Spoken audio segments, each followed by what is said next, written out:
The sharp, acrid sting of disinfectant was the first thing that slammed into my senses, burning its way up my nose and down into my chest. Then came the steady beeping, rhythmic and mechanical, echoing in my ears like a distant metronome marking the passage of pain. Machines. Hospital. Hurt. A searing, heavy agony radiated from my shoulder, crawling outward across my chest, as if layer by layer, my flesh was being consumed by fire. My mind, sluggish and uncooperative, clawed its way back to consciousness. I forced my eyes open. Overhead, white neon lights stabbed at my vision like blades, so bright they seemed to pierce straight through my retinas, making me squint against the brilliance, every muscle in my face tightening in protest. Sounds swirled, disjointed and jarring. A low voice, footsteps hurrying past, cold air from a vent swept over me, mingling with the overpowering scent of antiseptic. The room felt unreal, thick like fog, as though I were submerged in a dream. Someone whispered, "She's awake." I tried to speak, but my throat was so dry it felt as though it had been lined with sandpaper. A straw touched my lips. Cool water slid down my throat, soothing the fire there. "Sip slowly. Miss Thompson." The nurse's voice was soft but firm. "Thompson. Claire Thompson." Yes, that was me. I blinked slowly. Memory, fragmented and broken, surged back in flashes. The corner grocery store. Snow falling gently beyond the window panes. The man in a charcoal gray suit. A glint of cold metal. A deafening crack that split the air. Then the pain, white hot, ripping through my shoulder like I'd been torn in two. "You've been shot." The nurse's voice was calm, almost eerily so. I struggled to understand. Shot. Me. Claire Thompson, 38 years old, single mother, freelance accountant working from home, who had just dropped her son off at school that snowy morning, worrying about the upcoming electric bill and an unpaid medical loan. An ordinary woman living a quiet life in the suburbs of Denver. And now I was lying here with a bullet wound, as if someone had hit fast forward and hurled me headfirst into a film I didn't recognize. My heart clenched. My son. Eli. I gasped, trying to sit up, but a sharp, piercing pain tore through my shoulder, and I let out a soft cry. "Where's my son?" The nurse placed a hand on my uninjured shoulder, steady and reassuring. "He's safe. Your neighbor's looking after him. He's been asking for you nonstop." The tears came before I even realized I was crying. Eli was the only light I had left. The reason I pulled myself out of bed each day, even when the world outside felt as cold and unyielding as snow on the porch steps. He was safe. Everything else could fall apart. And I could survive it all as long as he was unharmed. I inhaled deeply, my body trembling. But then the nurse spoke again, her words slicing through the stillness like the echo of distant thunder. "There are some men waiting outside. They say they work for someone named Nathaniel Cruz." I blinked. The name meant nothing. No family. No friends. No one I'd ever called or leaned on. I didn't recognize it. But in the split second that I had leapt forward to shove the stranger in the grocery store out of the path of that bullet, I had crossed a line I could never uncross. I still remembered his face under the dim store lights. Cold. Quiet. But in his eyes, there was a storm held tightly beneath the surface. When the metal flashed, I hadn't had time to think, only to act. Instinct overpowered reason. Maybe being a mother had rewired me into a shield without hesitation. Or maybe it was just the voice of conscience that demanded I move. I only knew I couldn't stand by and watch a man be gunned down in front of me. But now, lying here beneath the sterile white lights and the suffocating smell of hospital-grade sanitizer, I realized I had saved the wrong man. I hadn't just spared a life. I had opened a door to a world where nothing is random, and mercy is not a currency. A world where even the smallest mistake carries a price. A chill spread slowly down my spine, deeper than any physical pain. I still didn't know who Nathaniel Cruz was, but I understood that pulling him out of the line of fire hadn't just changed a moment. It had rewritten the entire course of my life, and my son's. I didn't know who I had saved, but I knew I had stepped into something no one ever hopes to enter. The world of powerful men cloaked in shadow. A world that does not tolerate error. A world that never lets anyone leave easily. And even though I hadn't seen his face again since, I could feel it, deep in my bones, that from this moment on, every breath I took would be watched, and saving the wrong man might be the most dangerous thing I have ever done in my life. Before we continue with the next part of the story, if you've been feeling the tension, the quiet fear, and the silent, unwavering love of a mother woven into every word, take a moment to subscribe to the YouTube channel Dear Single Mom. It's the best way to make sure you never miss a single heartfelt story told with all the tenderness and truth we can offer. Every day, we strive to bring you real slices of life, journeys that may seem ordinary on the surface but carry something deeply extraordinary beneath. If this video stirred something in you, please give it a like and share it with someone who might need to hear it. And where are you listening from? Leave a comment below and tell us where in the world you are, so we'll know just how far Claire's story has reached and which hearts it has quietly touched. Thank you for being here. And now, let's return to the next chapter of this inescapable journey. My mind was still reeling, caught somewhere between the haze of unconsciousness and the sterile chill of reality, when memory came rushing back, startling in its clarity, as if someone had hit play on a tape I didn't know I had recorded.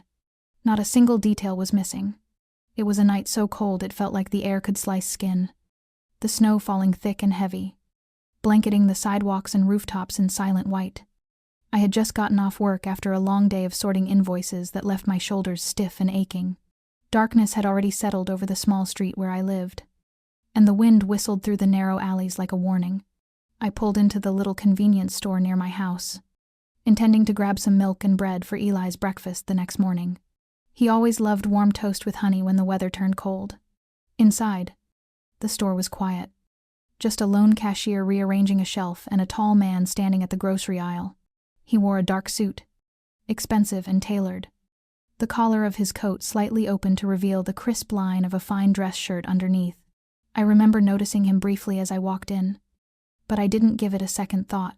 I just wanted to get what I needed and go home, take a hot shower, and sleep.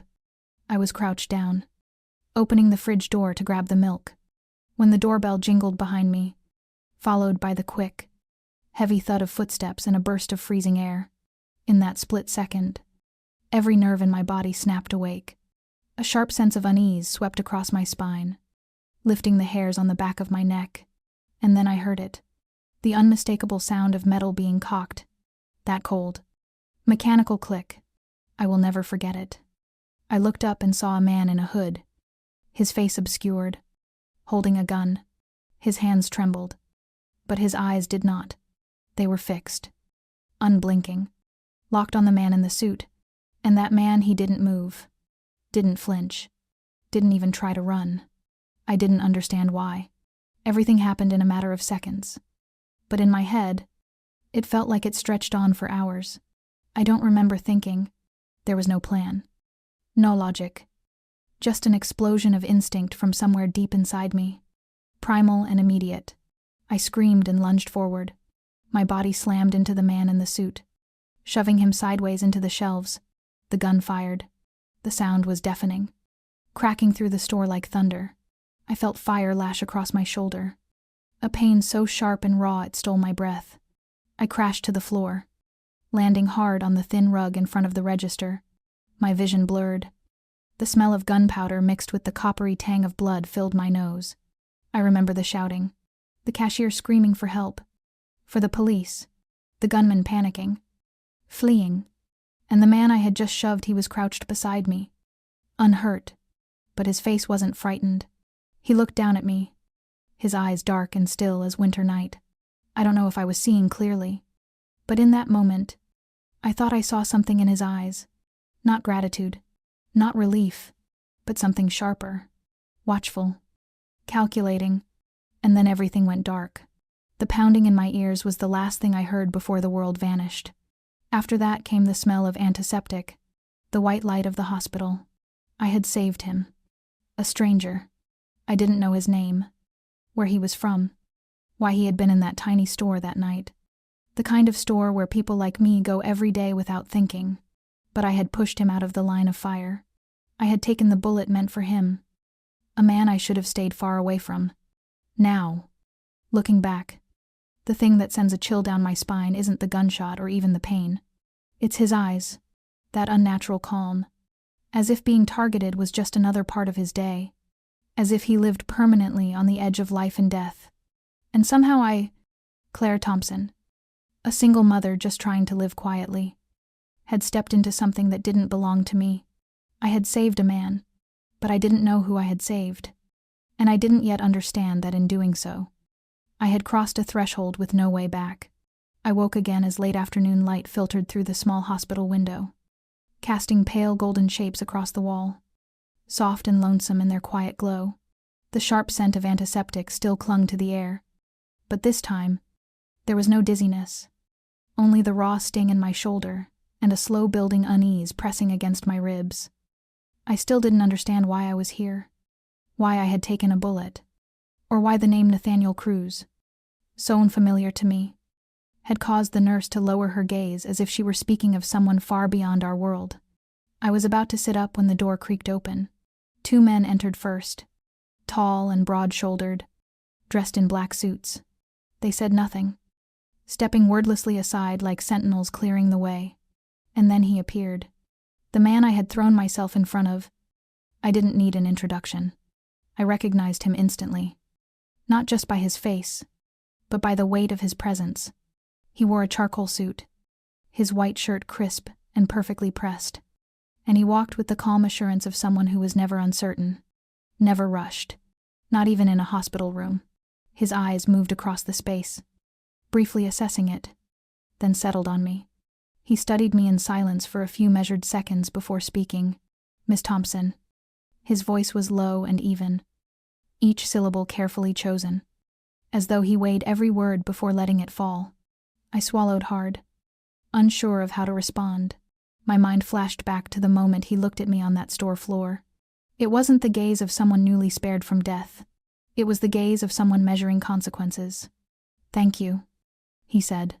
"If it weren't for you, I likely wouldn't be standing here today." I nodded slightly, uncertain what I was supposed to feel. Grateful that he remembered me, or anxious that his presence now made everything feel far more serious than I had allowed myself to believe. I just did what I thought was right. The words came out simply, truthfully. His eyes narrowed just a little, as if he were studying me deeper. He didn't speak for a moment, then took a few steps closer. Standing by my bedside, I could see his face more clearly now. It was striking, but in a way that didn't invite closeness. Sharp features, a cool elegance, eyes that seemed to look through rather than at you. He didn't belong in places like my neighborhood store. He wasn't someone you met at the corner coffee shop or bumped into at a PTA meeting. This was the kind of man you only saw on the news or in stories whispered between people who weren't quite sure they should be telling them. "My name is Nathaniel Cruz." He said it as though he had read my thoughts. "And I'm not just a businessman, despite what the papers say. I have certain associations that make your presence in last night's shooting more complicated than I would like." My heart pounded. I didn't want to hear more, and yet I couldn't stop myself from asking. "So it was about you." A slight nod, a confirmation without elaboration. My throat felt dry again. "What about Eli?" My voice cracked as I said his name. He looked at me, and for the first time, something shifted in his gaze. A softening. "Your son is safe. He's currently with someone I trust. But I'm afraid what happened was only the beginning. I need you to understand that." I blinked, trying to grasp his words. "I don't understand. I only saved a man. I didn't mean to get involved in anything." Nathaniel straightened, and the warmth in his eyes vanished. "I know. Which is why I intend to make sure you and your son aren't dragged further into this. I will guarantee your safety. Completely. But I need you to trust me." I looked at him. This man I once thought was a stranger caught in the wrong place on a snowy night. But now it was clear. He hadn't been in the wrong place, and his presence in my life wasn't a fleeting moment I could file away and forget.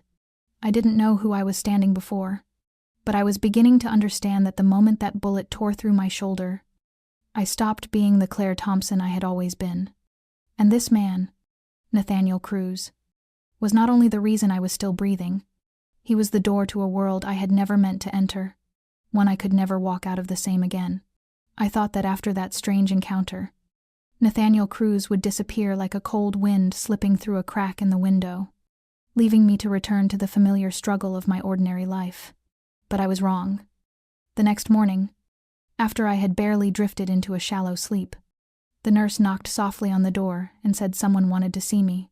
Before I could ask who, she opened the door, and the two men in black from the day before stepped in, followed by a sharply dressed woman whose every movement spoke of precision and control. She introduced herself as Mr. Cruz's assistant. I looked at her, then at the folder she held in her hand. "Miss Thompson, we need to talk." I nodded, a quiet anxiety already beginning to take shape in my chest.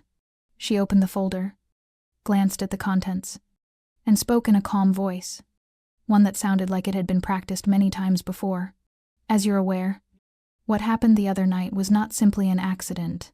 We have reason to believe that both you and your son may now be within reach of people we cannot control." The words sent a chill crawling down my spine. "You mean Eli and I are in danger?" She didn't answer directly, only gave a small nod. "That's why Mr. Cruz has arranged for you and your son to be relocated to a safer place. A private home in the outskirts of Aspen has already been prepared. It's secure, guarded, with on-site medical staff, and everything you'll need for daily living has been arranged." I stared at them, stunned, unable to believe what I was hearing. Move to a strange place. Just because I saved the wrong man, I can't just go. I have a job. Eli's school. I haven't even paid rent for this month. I have a life. The woman didn't flinch. She simply closed the folder and assured me everything had been taken care of. Eli's school would send remote learning materials. Living expenses were not a concern. Every detail had been planned. She said it as if it were the most natural thing in the world.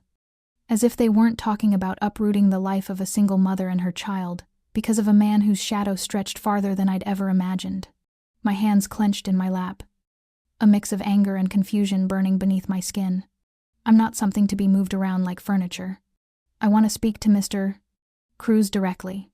The woman nodded. "He's waiting for you downstairs."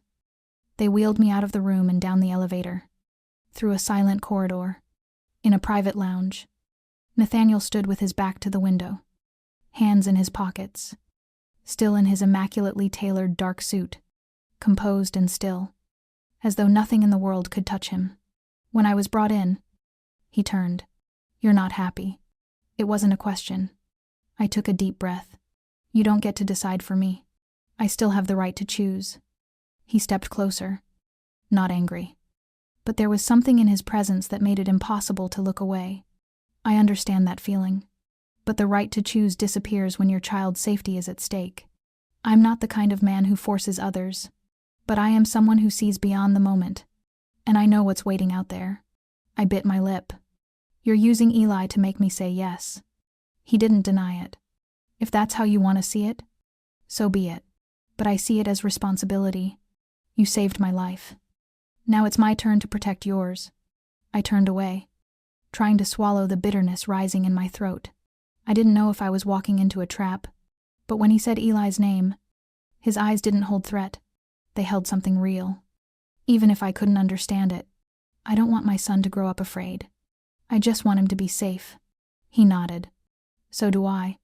For now. This is the only way. Please. Trust me." I didn't respond. I didn't nod. I didn't say no.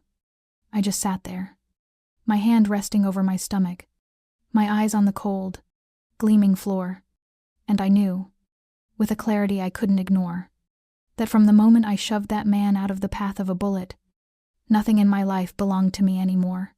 I no longer had a choice. I had been pushed down a road where turning back was no longer an option, and that road now led to a strange house tucked deep in the snow-covered mountains of Aspen. The journey to Aspen began on a misty morning, the kind where the light doesn't quite break through and the world feels suspended between dream and waking. I sat in the back seat of a black SUV, the windows thick and tinted so heavily I could only make out the faint blur of trees gliding by. My shoulder still throbbed with a dull ache, but my mind was sharper than it had been in days. Eli sat beside me, clutching his small fabric backpack printed with dinosaurs, the one he never went anywhere without. His wide eyes scanned the inside of the vehicle, not with fear, but with curiosity. "Mom, where are we going?" I tried to smile. "Just somewhere safer." "Sweetheart, there are snowy mountains and lots of trees." He stared out the window for a long time, then rested his head gently against my shoulder, the same way he always did when the weather turned cold. After nearly 4 hours of driving, we turned onto a narrow road paved in stone and glazed with ice, winding through a forest so dense the light barely reached the ground. The car finally stopped in front of a large estate tucked behind towering pines.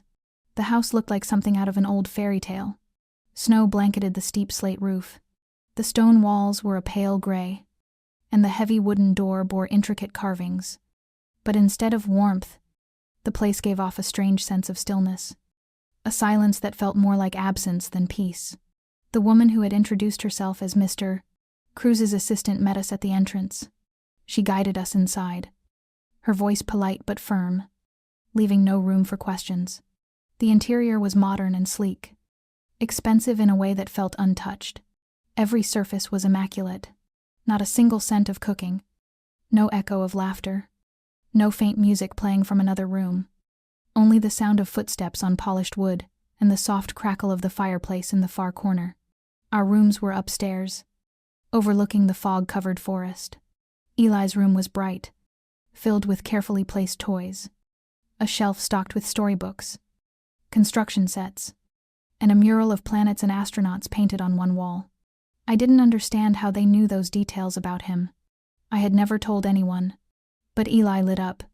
He darted from corner to corner, touching each object with wonder, like he'd stepped into a dream. "Mom, I love this place." I smiled faintly. I couldn't tell him that this wasn't home, that this was a gilded cage, a sanctuary built not out of kindness, but out of necessity, because his mother had saved the wrong man. That afternoon, a middle-aged man named Marcus took Eli for a walk around the grounds. He was tall, with kind eyes and a calm voice. Eli took to him almost instantly, as if he had found a gentle giant to trust. I stood on the balcony and watched them walk into the woods, my son's laughter rising into the cold air. It should have brought me comfort. Instead, it sank heavily into my chest. I stepped back inside. The house swallowed the sound of the world. Everything felt muffled, as if even the walls were holding their breath. On the coffee table, I found a folded note, handwritten. The penmanship was clean, deliberate. "I hope this place is peaceful enough for you and Eli. Let my assistant know if you need anything. Nathaniel." There was no greeting, no promise, just one line, cold as the man himself. I crumpled the paper, then let it fall back onto the table. I didn't even have the energy to be angry. That night, I lay silently beside Eli. He slept deeply, his lips curved into a soft smile, but I stared up at the high ceiling, listening to the snow fall steadily outside. A part of me wanted to pretend this was just a sudden, strange vacation, but deep down, I knew better. We had crossed into Nathaniel Cruz's world, and in his world, nothing was random, and nothing came without a cost. Eli was beginning to settle in, but I had only just started to feel the slow unraveling of my freedom, and worse, the sinking dread that I no longer understood what was truly happening around me.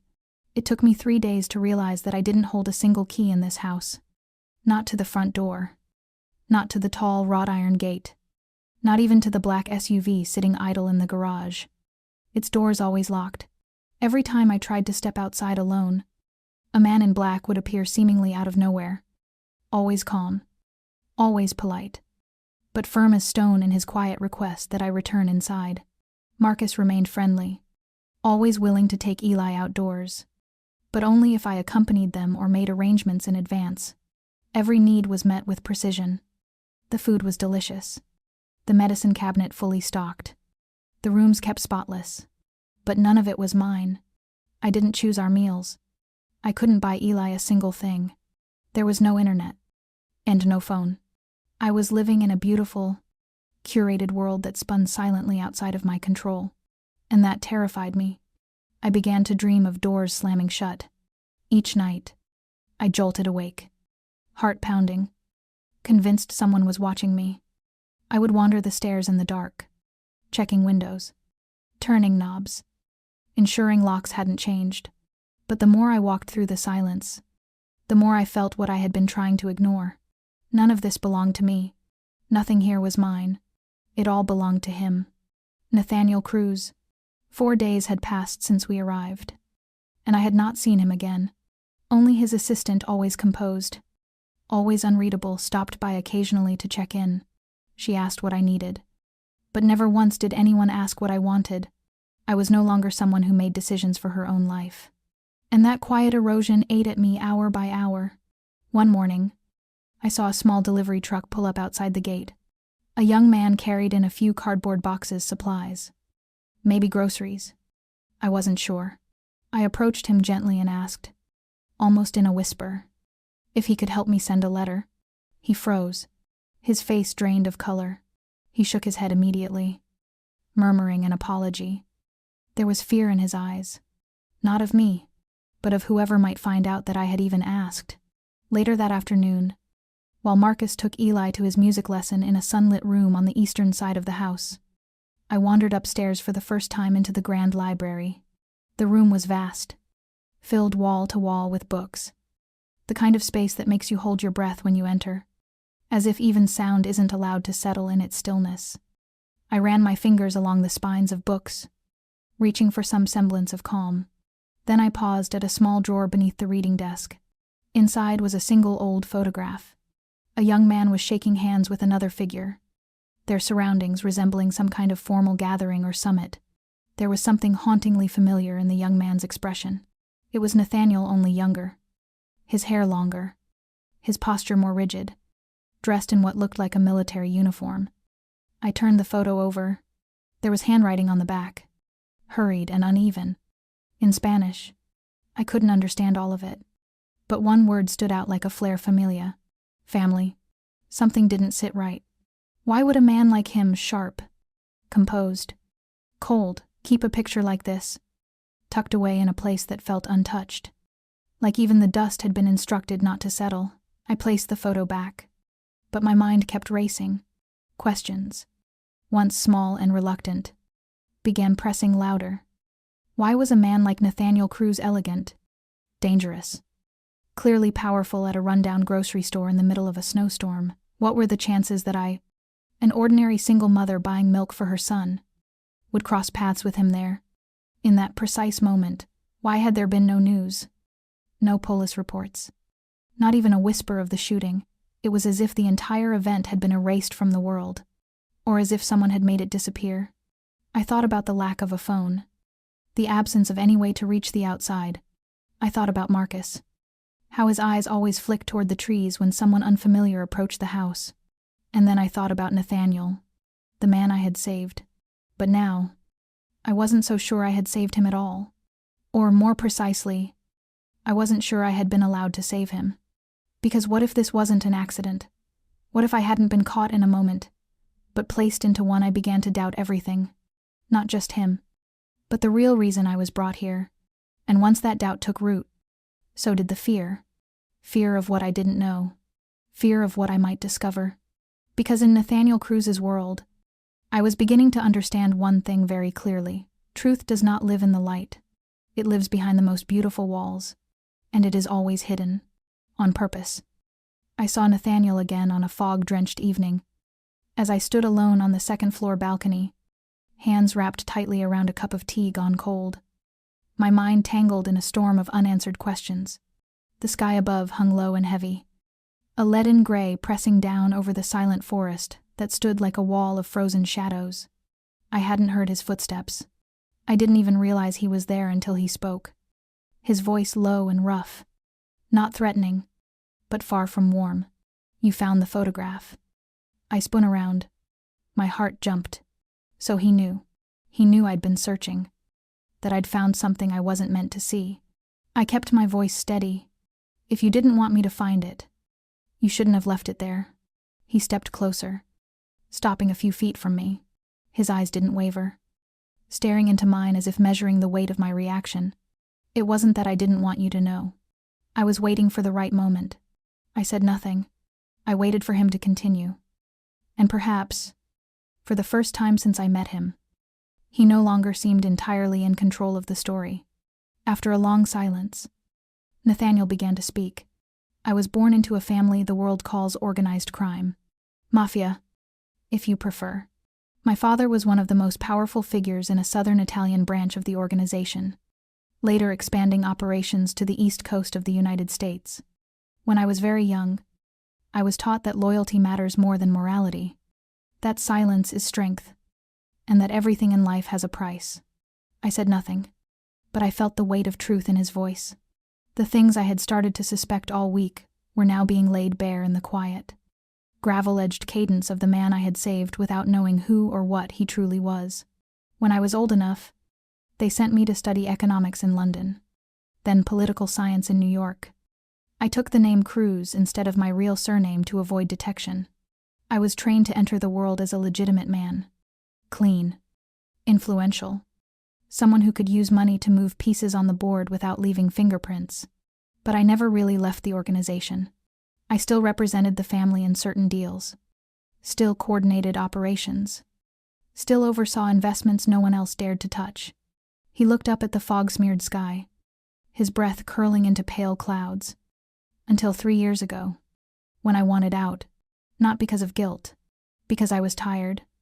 Do you know what it feels like to live every day knowing it might be your last? You survive, but you never rest. I wanted something else.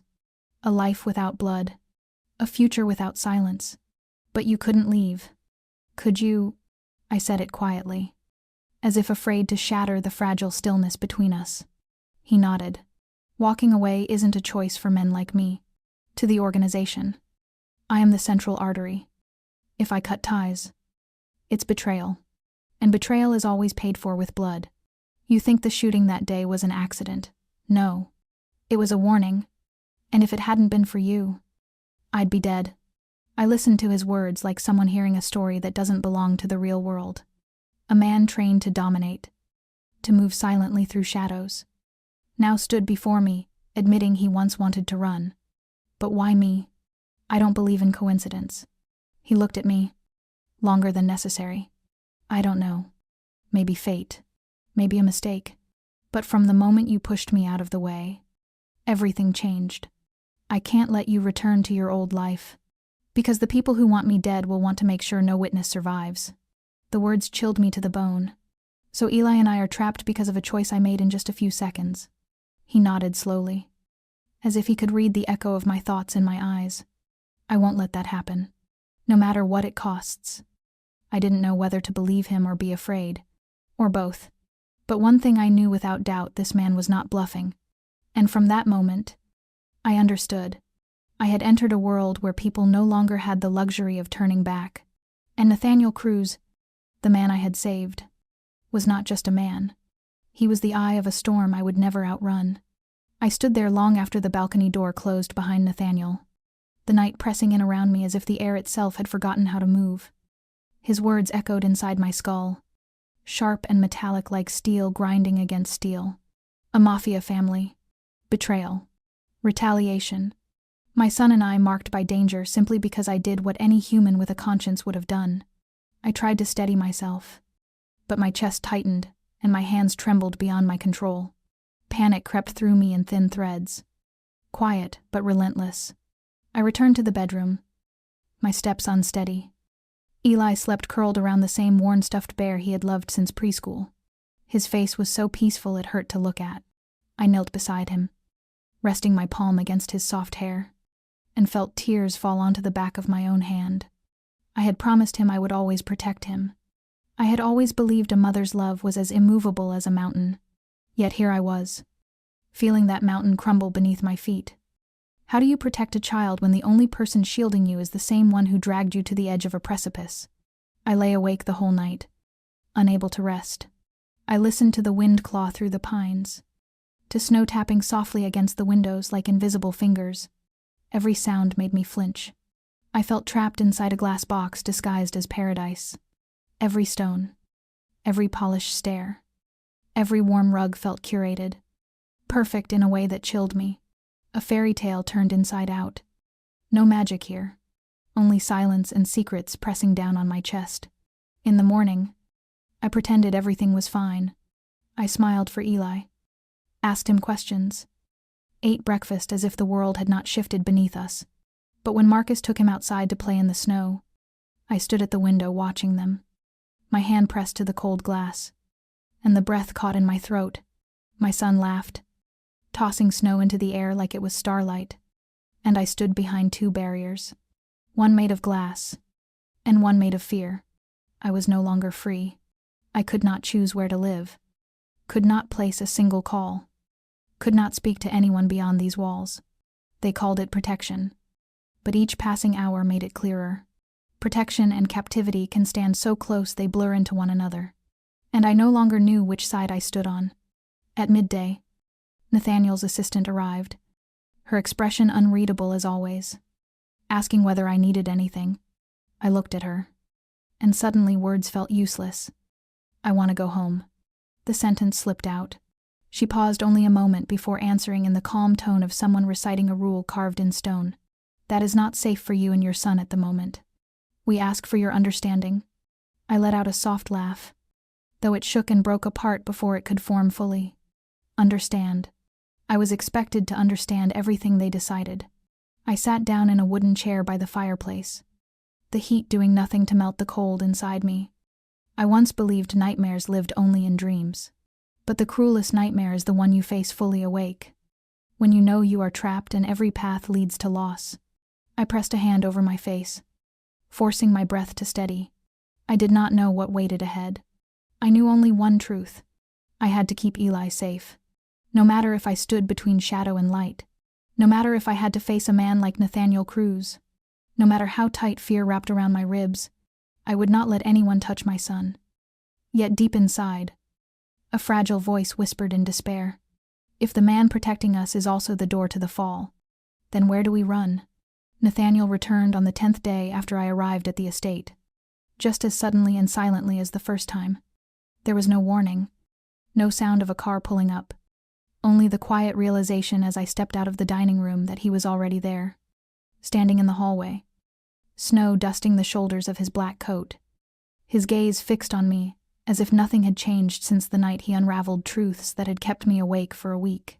I stared at him for a long moment, then turned and walked away without saying a word. I heard his footsteps behind me, steady and unhurried, the sound of a man who knew I wouldn't go far. I stepped out into the back garden, where Eli was building a snowman with Marcus. My son waved at me when he saw me. I waved back, then turned to find Nathaniel standing behind me, the two of us now face to face in the quiet, snow-covered yard. I didn't wait for him to speak. You can't just show up and disappear like this. I said it firmly, trying to keep the tremor out of my voice. This isn't a game. I have a child. I have a life. I'm not a puppet for you to pull the strings whenever it suits you. His eyes darkened, but he didn't interrupt. He stood still, carved in stone, his face unreadable. Then he spoke, slowly. I never meant to pull you into this, but now that you're here, I need you to understand I'm doing everything I can to keep both of you safe. Safe. I let out a short, brittle laugh that cracked in the cold air. You talk about safety like you talked about loyalty, as if words like that still mean anything in your world. He frowned. I don't expect you to trust me, but I never wanted you to feel like a prisoner. Then give me a key. Open the gate. Hand me a phone. Let me choose. The words came out fast, sharp, the anger rising now without permission, without filter. He was quiet, then stepped closer. It's not that I don't trust you. It's that out there, I can't control what happens. The less visible you are, the safer you and your son will be. And in that moment, I saw it clearly. No matter how reasonable he made it sound, I was still the one being held. I turned away, walking to the edge of the snow-laced garden, hands buried in my coat pockets, fingers stiff from the cold. He didn't follow, but the next morning, there was a phone on the nightstand. New, simple, no SIM card, no internet, Only one function, a single button to reach his office. There was no note. No explanation. But I understood. This was Nathaniel's way of saying he heard me. He was not the kind of man who apologized. He acted. And I didn't know whether that made me resent him more or respect him. In the days that followed, he remained at the estate not constantly, but often enough that his presence began to feel less like a disruption and more like a part of the rhythm. Something shifted between us. No longer cold stares. Now it was glances that lingered a second too long. The silence between us no longer felt strained, but strangely familiar. One evening, after Eli had fallen asleep, I went down to the kitchen for a glass of water. He was there, sitting alone by the fireplace, a glass of wine in his hand, eyes fixed on the flames.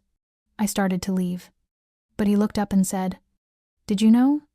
I once wanted to be a teacher." I froze. No. I don't know why I sat down, but I did. Across from him, drawn in without resistance, he told me about his childhood in Italy, about a literature teacher he once had, about how he had loved books more than he ever cared for guns. His voice was soft, quiet, nothing like the way someone from the criminal underworld was supposed to sound. I listened without interrupting, and for the first time, I saw the man behind the power, not the darkness, not the authority, but the fragments of someone who once dreamed of a life far from all this. I didn't know what to call the feeling that stirred in me, but when he looked at me, truly looked, there was something unguarded in his eyes, something close to tenderness. My heartbeat slowed. I didn't want it to. I didn't mean for it to. But feelings never ask permission, and they're most dangerous when they bloom in the places you swore you'd never open. I stood up and walked back to my room, saying nothing. But I lay awake for a long time, because for the first time since stepping into this beautiful, suffocating cage, I wasn't only thinking about my son's safety. I was thinking about a man named Nathaniel Cruz, and I was terrified that my heart was beginning to falter. I don't know exactly what happened. Only that evening, as I was folding Eli's clothes in his room, the doorbell rang in a way that didn't feel right.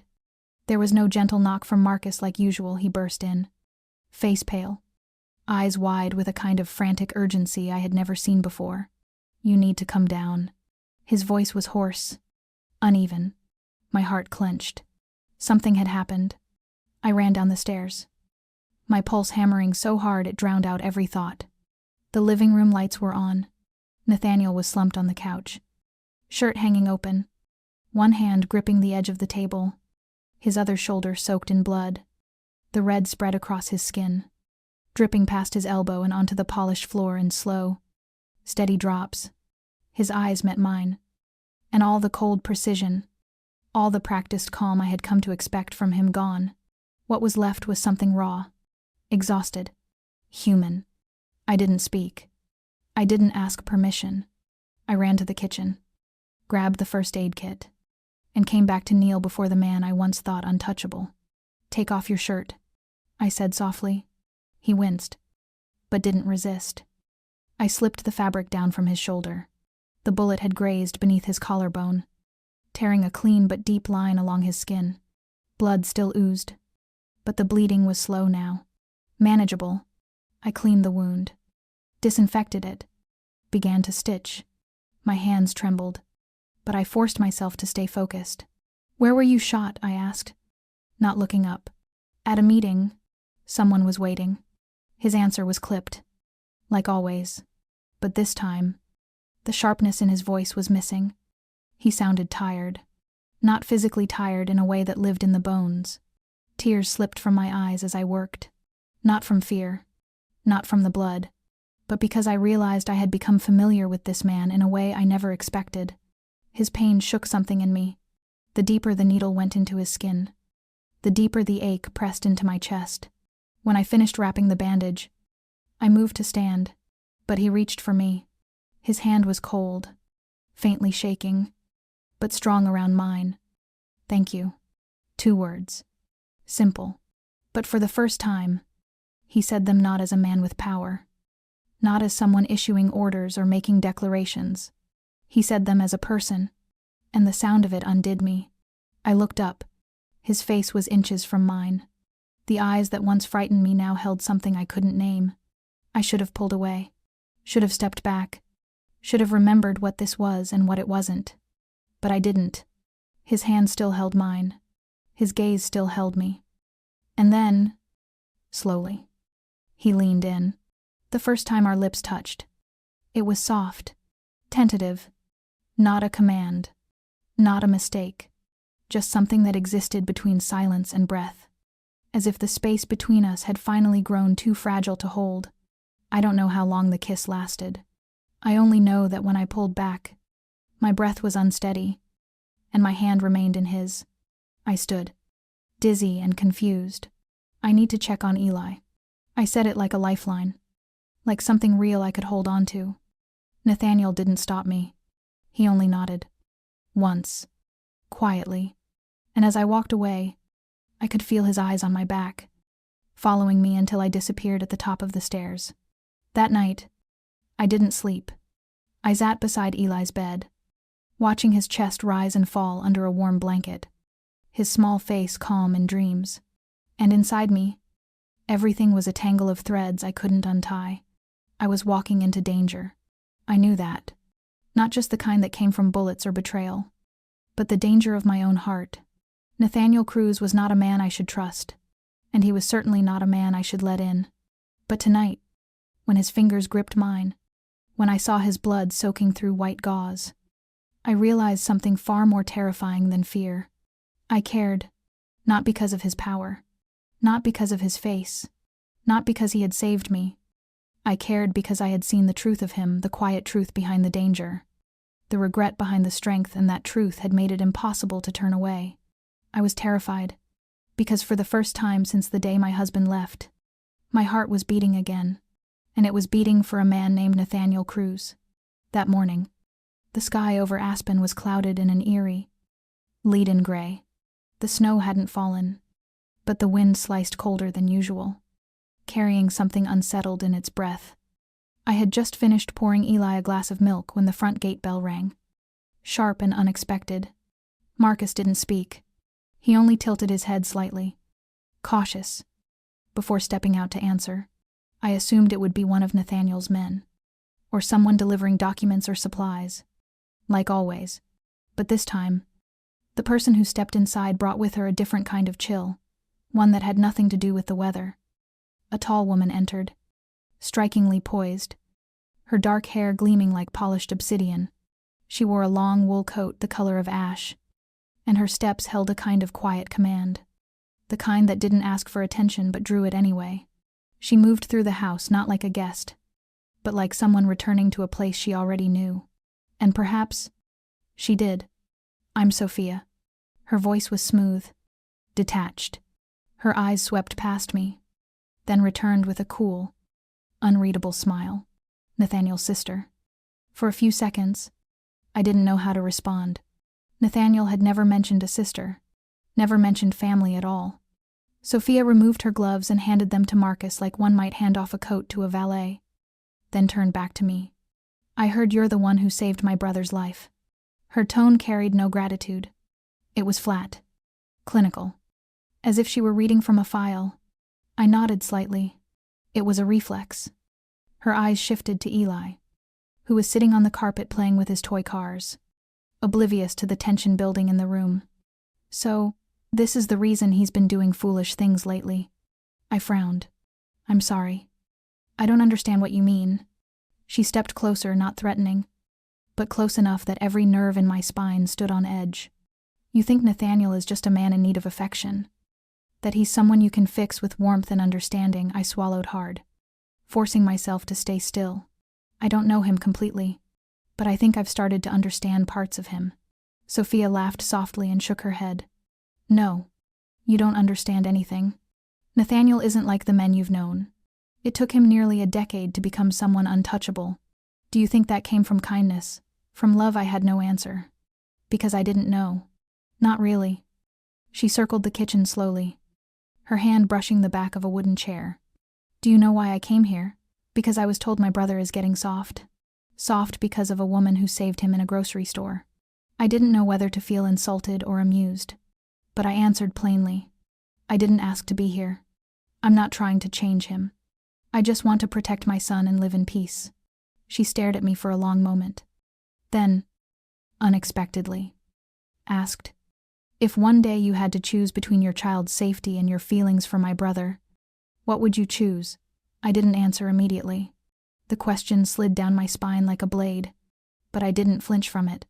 "I would choose my son. Always." Sophia nodded once. "Good. Then keep your distance. Nathaniel doesn't belong in a world of mothers and family dinners and children who need safe arms. He was born in darkness, and eventually, he'll return to it." I didn't know how much of what she said was truth, and how much was meant to shake me. But when she left, trailing the scent of subtle perfume and the echo of her cold presence, I stood frozen in the kitchen, my heart pounding, my mind racing. Sophia hadn't needed to raise her voice. She didn't need to threaten me directly. Her words were needles, and each one landed where it hurt, because I knew she wasn't wrong. I knew Nathaniel belonged to a world I should never have entered. But I also knew something she couldn't understand. Sometimes, what the heart chooses doesn't care what reason says. And I was afraid, truly afraid, that even knowing how this might end, I wouldn't be able to stop what I was beginning to feel. Because in Nathaniel's eyes, I had seen something no one else had. Not power, not ruthlessness, but a man fighting to keep the last of his humanity alive in a world that didn't allow it. I didn't mean to eavesdrop. Truly, I didn't. I was just looking for the book Eli had left somewhere in the living room when I heard Nathaniel's voice drifting out from his study lower than usual. Steadier, with a sharper edge beneath the calm. The door was nearly closed, just a sliver of golden light spilling onto the dark wood floor. I paused for a moment, then took one silent step forward. I don't know what made me stop instead of walking away. Maybe it was the residue of that conversation with Sophia. Maybe it was something deeper instinct. Whispering in my ear, I leaned in, my breath shallow against the edge of the door frame. Nathaniel's voice was clear now. Not angry, but calculating. "Saturday night. North Pier. Are we ready?" Another voice answered a man. Unfamiliar and gruff. "Our men are in position. But there's something new. They know about the woman. They've been watching the Aspen estate." My heart skipped. They were talking about me. I wasn't just a detail. I was in it, whatever it was. Nathaniel didn't speak right away. When he did, his words dropped like stone. "She doesn't know, and Eli must not be seen. If anyone gets close to the property, take care of it quietly. Don't make me repeat myself." I stepped back too fast and hit the edge of a table. The sound was barely audible, but to me it was a gunshot. Inside, a chair scraped across the floor. Panic surged through me. I turned and walked away quickly, feigning calm, as if I had just left the kitchen. I didn't dare breathe until I reached the far hallway. The golden light of the study now out of sight, a cold hollowness bloomed in my chest. Nathaniel was preparing for something dangerous. A confrontation, a cleansing, a move from the shadow world Sophia had warned me about, and he was keeping me on the outside. That, somehow, frightened me more. Because if he saw me only as someone too fragile to know the truth, if he believed I could be kept safe through ignorance, then the moment things broke open, I would be the first to be swept away. Back in our room, I found Eli lying on his bed, reading. His hair was a mess from a long day of play. I sat beside him and pulled him into my arms. He looked up at me, surprised. "What's wrong?" "Mama, nothing. Sweetheart, I just need to hold you for a minute," I whispered, and prayed he wouldn't hear the tremble in my voice. That night, I didn't sleep. I lay still in the dark, staring into the ceiling's silence while my thoughts roared like wind through the trees. I had seen the man in Nathaniel, the human beneath the power. I had believed that what lived between us was something real. But now I wasn't sure. Yes, he protected me, but by hiding the truth. And that truth, whatever it was, might be the very thing that destroys me and my son. I needed to know what he was planning. I needed to know what world I was being dragged into. I couldn't live in someone else's shadows anymore. Not even his.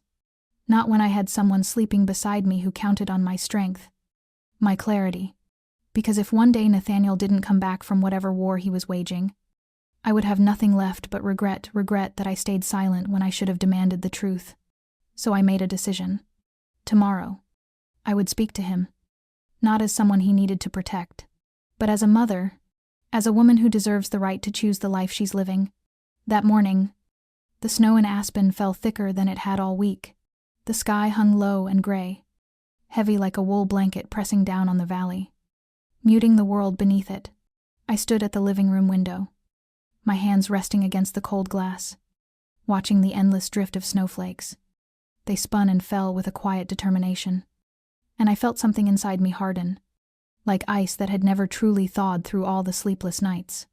I had made my decision, and for the first time since I entered Nathaniel Cruz's world, I no longer felt like a woman lucky to be protected.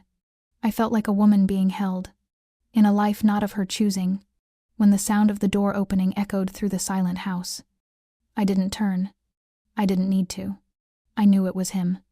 Nathaniel entered without a word. No Marcus. No entourage. Just him, shedding his snow-dusted coat and walking toward me until I raised a hand firm. Unshaking. We need to talk.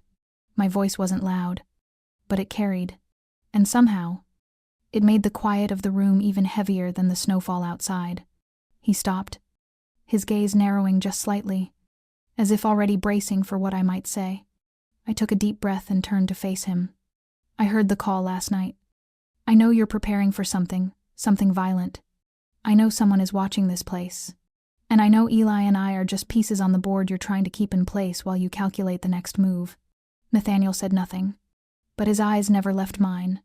He always had that ability to say more in silence than most could with an entire speech. I took a step closer.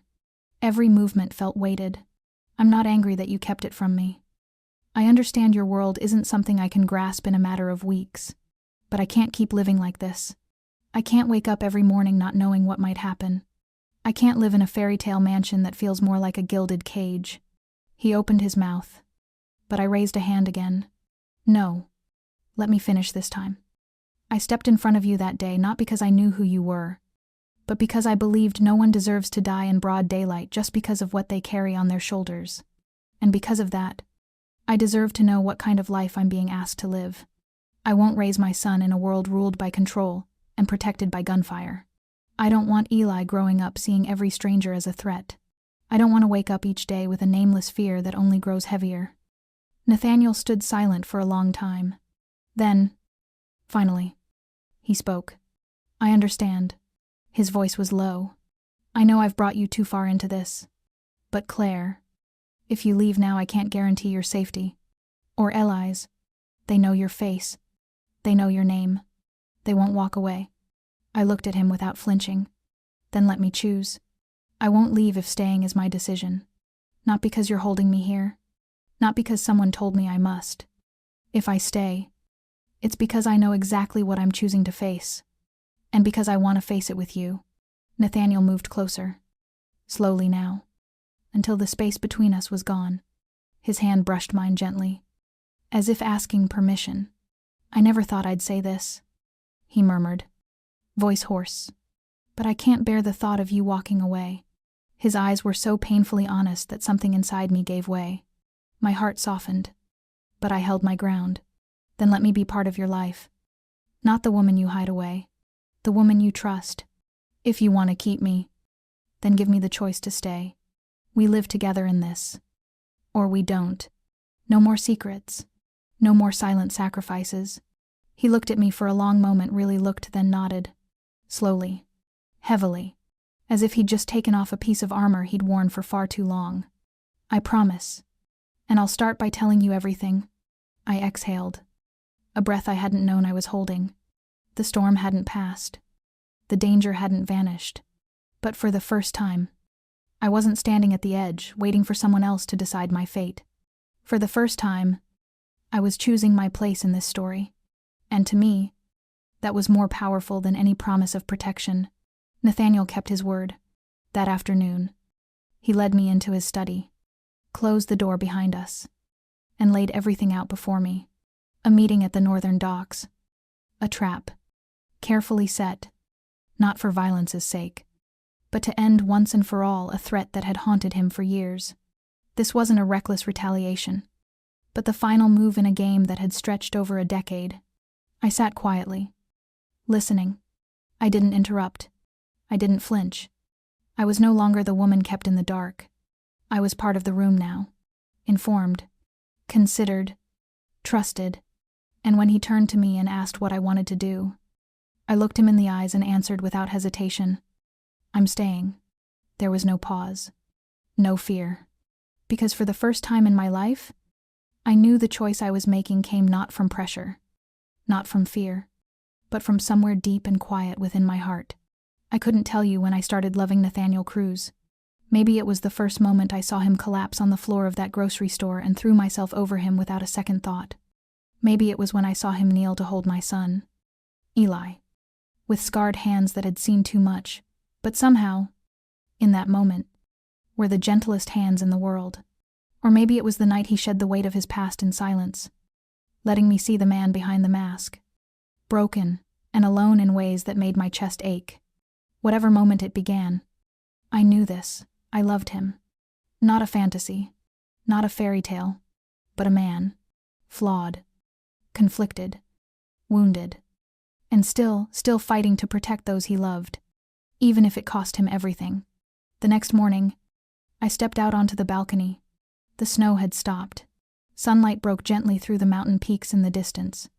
Down in the yard, Eli laughed, chasing snowflakes with Marcus close behind, the sound of his joy bright in the crisp, clean air. Nathaniel stood beside me, hands in his coat pockets, his eyes watching Eli with a look I couldn't quite name, part wonder, part sorrow, part something softer than I'd ever seen in him. "If you ever change your mind," he said quietly, "you only have to tell me. I'll let you go." I turned to him, caught his eyes unguarded, honest, and shook my head. "I'm not going anywhere. I'm not the kind of woman who walks away when she loves someone with her whole heart." He looked at me then, really looked, and for the first time, he smiled, not the calculating smile of a man used to control, but the simple smile of someone who finally knew he wasn't alone anymore. We stood there for a long time. No more words were needed, because the most important ones had already been spoken in the shape of my choice. Not out of obligation, not out of fear, but out of love, because I had fallen for a man who was not perfect, inside a life that was far from safe, and I chose to stay to stand beside him as he stepped through the shadows. I know storms will come. I know this peace might be fragile, but I also know that if I didn't take this leap, I'd regret it for the rest of my life. Because sometimes, love isn't about fleeing from danger. Sometimes, it's standing firm beside the one your heart calls home, even when the world begins to fall apart. And I, Claire Thompson, chose Nathaniel Cruz not because he needed me, but because I realized, in the quietest and most undeniable way, I needed him. A week had passed since the morning I told Nathaniel I would stay. Nothing transformed overnight, but the chaos that once clung to every breath had begun to settle. The air inside the estate softened in subtle ways. Marcus smiled more. The staff no longer looked at me like I was a guest passing through. And Eli had started to treat this place like home. He woke up early each morning, darting through the long hallways in his socks, laughing as he skidded across the polished floors, calling out for me to come see his latest drawing or the little toy car Nathaniel had quietly slipped beneath his pillow during the night. I found myself back in the kitchen not out of obligation, but because there was something deeply comforting in the sound of oil crackling in a pan, the scent of toasted bread, the familiar clink of dishes in the early hours of day. Nathaniel never interfered. He let me move as I pleased, sometimes standing quietly in the doorway, watching me as if memorizing the shape of this version of life. I still wasn't used to his constant presence. Before, he existed behind locked doors, behind coded messages and silent nods. There were always people coming and going, phones ringing, briefcases passing hands, but he himself was rarely there. Now, that had changed. He joined Eli and me at breakfast. He listened to Eli chatter about his video classes, asked me about the dishes I used to make back at the cafe, and sometimes on mornings when the snow was still falling and the fire crackled in the hearth, he simply sat with us, silent but present, I knew his world hadn't disappeared. I knew there were still midnight phone calls, still quiet conversations exchanged in glances between him and Marcus that I wasn't meant to overhear. But for the first time, I didn't feel like I was standing on the outside looking in. He never said it aloud, but I saw it, in the way he watched me braid Eli's hair back from his face, in the way he pulled out my chair at the table, in the way he paused just slightly when I passed by, as if anchoring himself in that moment. One afternoon, while I was folding laundry, Eli burst into the room and wrapped his arms around me. "Mom, is this our home now?" I paused, holding the warmth of his little body close. "If you like it here, sweetheart." He nodded, certain in the way only children can be. "I do, because you laugh more here." I held him tighter, tears slipping down into his hair before I could stop them. "I don't know what the future holds. Maybe this peace is only temporary. Maybe tomorrow everything changes. But right now, in this house tucked into the snowy woods, I've seen my son laugh with his whole body again. I've felt my chest ease. And I've remembered how to believe, however cautiously, that sometimes happiness isn't found in perfect plans, but in choosing to stay when you have every reason to walk away. And I chose to stay. Not just for Nathaniel, but for me, for Eli, for the smell of warm toast in the morning, for the sound of my child's laughter echoing down endless halls. For the first time, in years, I'm not living temporarily inside anything. Not a place, not a feeling, not a version of myself. I am here, and I have chosen this life with open eyes, with a steady heart, and in that quiet, snow-covered stillness, I have never felt more real. The day came to a close with a gentle sunset stretching over the snow-covered valley. As Eli drifted into deep sleep, and the villa grew so quiet I could hear the wind weaving its way through the distant pine trees, I sat at the wooden table near the window, fingers wrapped around the pen Nathaniel had placed there a few days earlier. Resting beside a brand-new leather-bound journal, I opened to the first page, drew in a deep breath, and began to write the first lines of my own story. My name is Claire Thompson, 33 years old. Once a single mother working night shifts at a small diner on the outskirts of town, I used to believe my life would forever revolve around overdue bills, hurried cartons of milk for my child each morning, and restless snatches of sleep in between. But then, a stray bullet on what seemed like just another morning changed everything. I had no idea who the man I saved that day truly was. Nor could I have imagined that single act would lead me into a world I had never known, a world where right and wrong blur into shades of gray. And love does not come wrapped in promises, but is built through deliberate choices made each day. I was afraid. I was confused. I wanted to run, but then I learned something. Courage is not the absence of fear. It is standing in the face of fear because something deeper, something greater, calls you to stay. I chose to stay not because I was forced to, but because for the first time in my life, I knew I was worthy of being loved. And I had the right to love someone in return with everything in my heart. And that, no matter the circumstance, is something sacred. This story may not resemble any fairy tale you've heard. There are no princesses or knights, no magic appearing just in time. What it holds is truth, is pain, is forgiveness, and most of all, the power to choose to live honestly, to love bravely, to trust, even when the world around you trembles. If you are listening to this story and you too are a single mother, or someone simply trying to make it through uncertain days, know this: you are not alone. We each have the right to rewrite our own story, in our own voice, no matter how it began. What did you feel while following Claire and Nathaniel's journey? Did it awaken something in your own life? Please share your thoughts in the comments below. I truly want to hear from the deepest part of your heart. And don't forget to like, subscribe, and share the Dear Single Mom YouTube channel, so that each day we continue to find stories that move us, steer us, and inspire us to live a little stronger. Thank you for staying with me until the very last moments of this story. I wish you good health, quiet joys, and a peaceful heart each and every day. Until next time.